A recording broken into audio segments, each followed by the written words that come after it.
because if you're gonna get somebody to play him in the suit, Hold on one sec. yeah. Hold on one sec, please, because this is driving me insane. I don't know if you can hear it.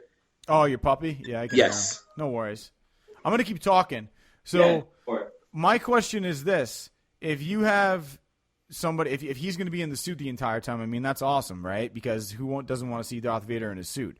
Once he's in the suit, he becomes just hardcore, and I think it would be interesting to see who would play him and take on that physicality. Because obviously, I'm assuming they're going to have James Earl Jones come back and do the voice. I mean, because he's alive, and why wouldn't they? Yeah. So they would have him come back and do the voice, but you got to have That's somebody. the only thing that you bring back is James Earl Jones. Yeah, but I think you got to have somebody who can take on the physicality of that character in a realistic way, where it doesn't look like. I mean, it's kind of the same thing with, when we had Alien versus Predator. Right. Like you watch the Predators and it looks like a bunch of football players in Predator suits running around, whereas when you had Kevin Peter Hall doing it in the first and second movie, it had a specific physicality that was alien-like and it moved like in a specific way. So I just feel like you want somebody that brings Darth Vader's like essence and physicality to that suit instead of just some dude who's like going to be able to walk around and match James Earl Jones's voice. Right.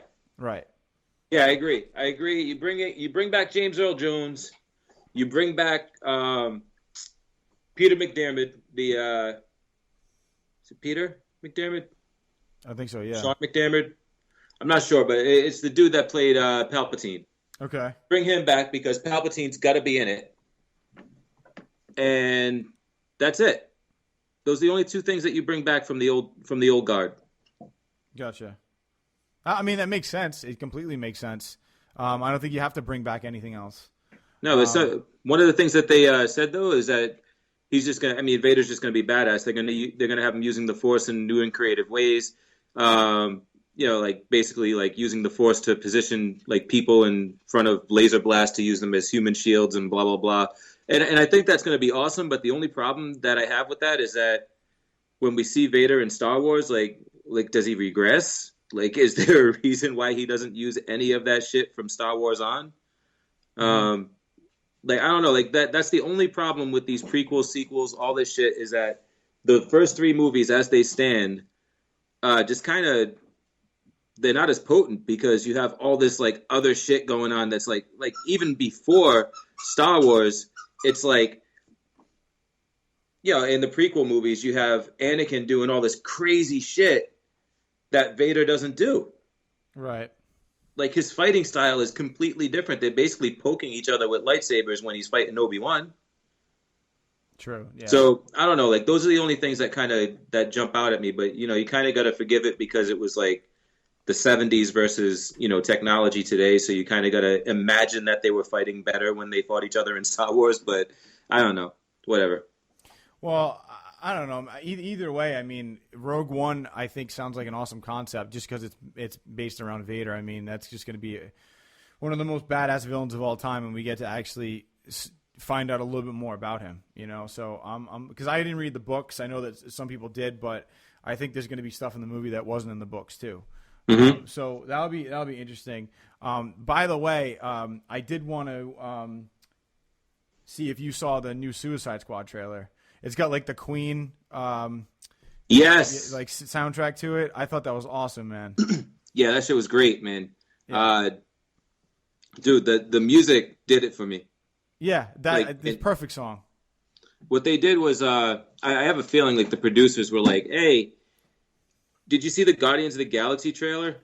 You see how they did that? We should do that for Suicide Squad, right?" Yeah, seriously. And they did it, and it worked because I had almost the same feeling that I had when I saw the Guardians of the Galaxy trailer. Like it was so well done that it was cut perfectly.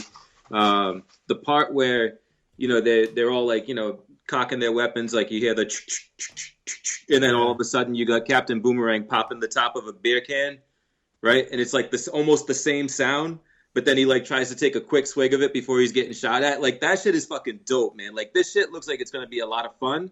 A lot of action. Harley Quinn looks fantastic, right? The girl playing Harley Quinn. I think as Harley Quinn, I've always said this. Even I mean, I think everybody thinks Harley Quinn is hot in some respect, and she's pulling it off. And one of the things I really like is that what's that scene? It's the scene in the trailer where like everybody's around her. And she's acting a little crazy, and she's like, whatever. She's like, I'm kidding. Like, I'm just joking. But she's like, she's tapped. And then she's like, that's not what they really said. But like, so in other words, she's saying, I'm kidding, but not kidding about the voices in my head because those were there. Yeah, exactly.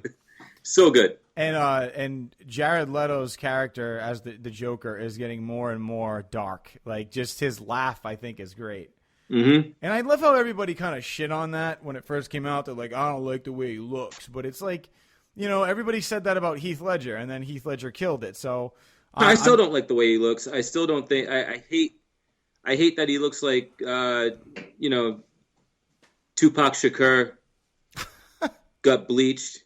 Like I just it's like he's got Thug Life written across his belly and a fucking damaged on his forehead. I just think it's I don't know.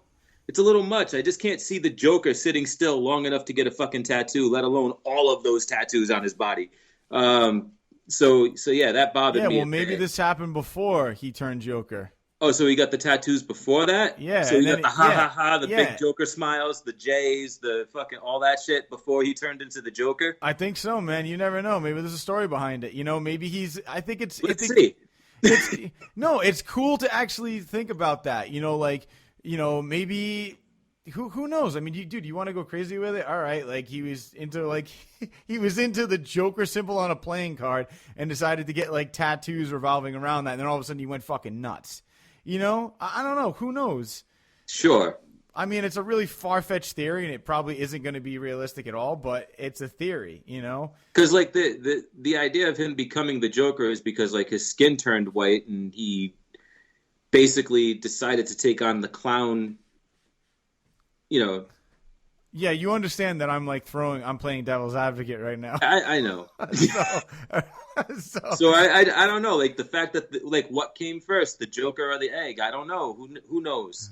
Yeah, right. I'm looking for. I think he's going to do a good job with it, and everybody's shitting on it. But like I said, man, everybody shit on Heath Ledger before the fucking movie came out, and it ended up being one of the best Jokers of all time, if not the best. Yeah, my new way of looking at things is I'm going to give it like every opportunity to hang itself. Like, I mean, I am going into this movie thinking it's going to be fucking amazing. Like, I am going to let myself believe it will be amazing, and if it falls short of my expectations, then fuck it. Yeah. And if it doesn't, then it's an amazing movie. It's going to be fucking great, right? So like I'm going into this saying, hey, this movie's going to be great. I can't wait to see it. And then when I see it, if it lets me down, then whatever. I just don't go see it twice. True. Hey, and then you could save some of your lunch money, Yeah, for more movies. For more movies.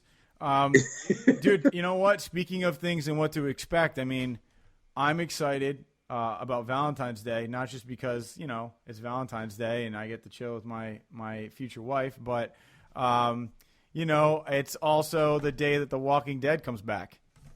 Dun, dun, dun. So I think this is what's going to happen. I'm probably going to DVR it because I can't just be – well, I don't know. I'm actually going to probably go out like to dinner or something and then watch The Walking Dead after as like a way to close out Valentine's Day. I can't because dude, what if I'm not home in time? I got to have the DVR set. Oh, y'all make plans. Then you get cozy and cuddle up on the couch and she's not a Walking Dead fan. Doesn't even know where we're at, man. Becca, what's wrong with you? So she just doesn't watch it. But I don't know. Actually, I'm nothing is wrong with you, Becca. I apologize. I'm so sorry. Thank you so much for allowing us to go and see Deadpool. So, yeah, man, which we are going to talk about. No, I will say that though, man. Like honestly, I'm excited to see where this is going to go. I've heard a lot of different things. I was talking to Don the other day, and I guess there's some sites online that actually always have, like spoilers. Their whole existence is just to spoil shit for people because they're assholes. And people have been around going on the set, and they actually have they showed there was a photo or a video that somebody took as the scene was being recorded, where Negan comes up with a bat and comes down on somebody, but it was so far away that you couldn't actually see who was getting hit. Like they specifically, it was almost kind of like blocked out, and the angle of it, you couldn't tell who it was. And I think that was actually somebody, crew that was on the set, was given permission to do that. Like that was specifically done and filmed in a certain way where it didn't show anything, but they kind of put it out there to get people all like excited about the season and thinking. I think that was a plant. Yeah, you know, like it was pre-planned. So I don't know, man. Someone's getting hit in the head with a bat, and my theory is that it's not going to be Glenn.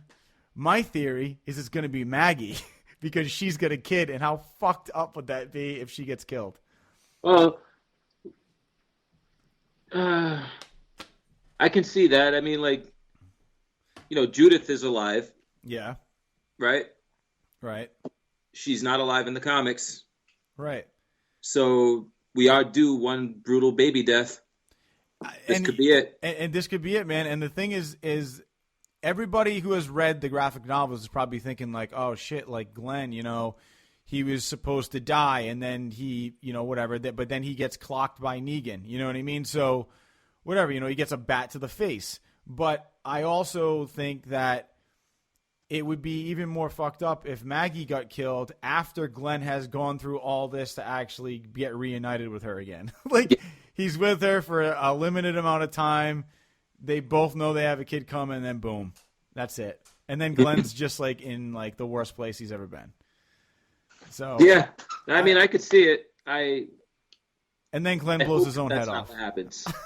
So I hope that's not what happens, only because like Maggie's character progression in the comics after Glenn's death is one of my favorite things about The Walking Dead. Yeah. The comic book. And Glenn's death actually played a huge role in her, you know, becoming the person that she is in the comics. And I want to see that with Maggie's character on the show. So I don't know. But one of the things about the show that I really enjoy is that it can catch me off guard and catch me by surprise about a lot of things. So maybe this is one of those things. Yeah, man. I honestly think that this season, especially with Negan coming into the picture, is going to be a big game changer. Yeah, I can't wait to see Jeffrey Dean Morgan in there as Negan. What a great casting choice. Yeah, he's going to kill it, man. I don't even know what to expect with this season anymore because they've done so many twists and turns with it. Like, the first one that kind of caught me really off guard was I was like, oh, shit, awesome. Ethan Embry's in this. And then the first fucking episode he goes out. You know, it's just like, all right, whatever. Like, cool. That was a good time. You know, I don't know. It catches me off guard all the time. So this is just another step in the Walking Dead franchise that we have to accept. So yeah, you might see lots of that.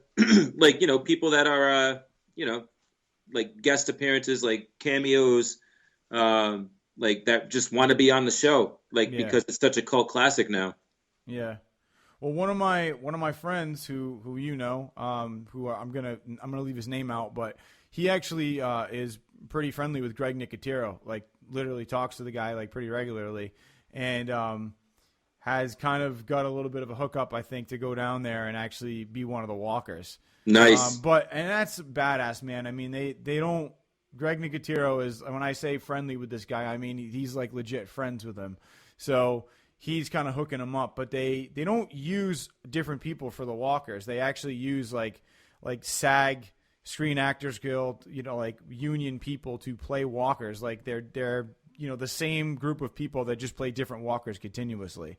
So yeah, that's pretty cool. Like, I mean, like I get why. I mean, it's like you have the same set of people, like they're trained to know what you're expecting out of a zombie. Exactly. You don't have to keep training them every season. You don't have to like come up with new contracts and like have people sign shit. And like you have the same group of people, and like you have so many of them that you can alternate them, and you always forget that you've seen this particular guy before 2 seasons ago. You know what I mean? So it's like it works. The magic doesn't die because of it. Yeah, no, I completely agree. I'm psyched to actually see if my buddy gets in that because I can't say this because if I say it's going to give away who it is. I'll tell you about it later. But anyway, yeah, he's pumped to actually get in there, and I think he's going to be going down to in the spring. Actually, this spring he's going to be going down to Atlanta or wherever they're filming to actually do like a day or two shoot. So